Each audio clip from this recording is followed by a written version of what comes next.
శ్రీశైలం కుడిగట్టు జల విద్యుత్ కేంద్రంలో ప్రమాదం చోటు చేసుకుంది. పవర్ హౌస్ లో భారీ పేలుడు శబ్దం వినిపించింది. దీంతో వెంటనే అప్రమత్తమైన అధికారులు విద్యుత్ ఉత్పత్తిని నిలిపివేశారు. సాంకేతిక లోపం తలెత్తడంతో 7వ నెంబర్ యూనిట్లో విద్యుత్ ఉత్పత్తిని నిలిపివేసినట్లుగా అధికారులు తెలిపారు.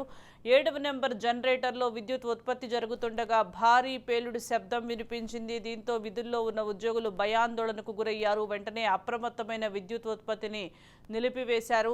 సాంకేతిక లోపంతోనే నిలిచిపోయిన విద్యుత్ ఉత్పత్తి యూనిట్ను మరమ్మత్తు పనులు చేస్తున్నారు అధికారులు. ఇంకా ఘటనకు సంబంధించి పూర్తి వివరాలు తెలియాల్సి ఉంది. ఇక మరోవైపు శ్రీశైలం జలాశయానికి వరద ఉధృతి తగ్గింది. జలాశయానికి వరద తగ్గుముఖం పట్టడంతో డ్యాం 6 గేట్లు 10 అడుగుల మేర ఎత్తి నీటిని దిగువకు విడుదల చేస్తున్నారు. ప్రాజెక్టు ఇన్ఫ్లో 99,615 క్యూసెక్కులు కాగా అవుట్ఫ్లో 81,235 క్యూసెక్కులుగా ఉంది. ప్రాజెక్టు పూర్తిస్థాయి నీటి మట్టం 885 అడుగులు కాగా ప్రస్తుతం 883.50 అడుగుల వద్ద కొనసాగుతుంది. కుడి ఎడమ జల విద్యుత్ ఉత్పత్తి కంటిన్యూ అవుతోంది.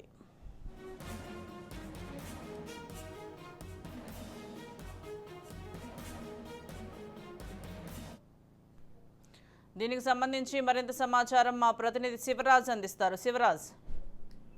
సుజాత, నిన్న అర్ధరాత్రి శ్రీశైలం జలాశయం కుడిగట్టు విద్యుత్ కేంద్రంలో ఆటంకం నెలకొంది. ఇక దాదాపు రాత్రి 10 గంటల సమయంలో 7వ నంబరు విద్యుత్ ఉత్పత్తి కేంద్రంలో భారీ శబ్దం రావడంతో ఒకసారిగా అక్కడ పనిచేస్తున్న ఉద్యోగస్తులు భయాందోళనకు గురి కావడం జరిగింది. ఏదైతే విద్యుత్ ఉత్పత్తి జరుగుతున్న సమయంలో ఒక్కసారిగా ఆ భారీ పేలుడు జరగడంతో ఏదైతే ఒక బాంబు పేలితే ఎంత శబ్దం వస్తుందో ఆ శబ్దం రావడంతో స్థానికంగా ఉన్న ఏదైతే సిబ్బంది భయాందోళనకు గురై అక్కడి నుంచి బయటికి వచ్చే ప్రయత్నం చేశారు.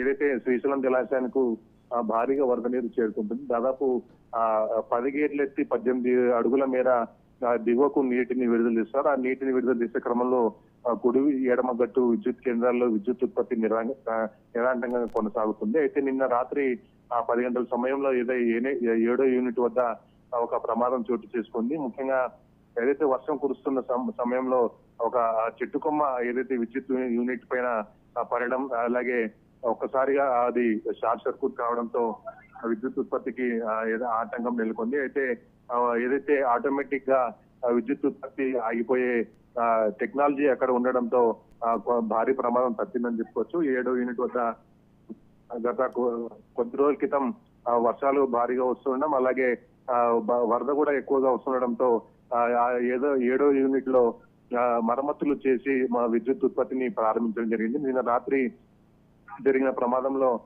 ఆటోమేటిక్ గా ఆ యూనిట్ లో విద్యుత్ ఉత్పత్తి అయితే ఆగిపోయింది. దీనికి సంబంధించి ఏదైతే డ్యామ్ అధికారులు పరిశీలించారో అయితే 7వ నంబర్ జనరేటర్ ఏదైతే ఉందో అక్కడ మళ్ళీ పునరుద్ధరించి సాంకేతికంగా అన్ని సమస్యలు లేకుండా చూసుకొని మరి విద్యుత్ ఉత్పత్తిని అయితే ప్రారంభించే అవకాశం ఉందని చెప్పి అధికారులు చెప్పడం జరిగింది.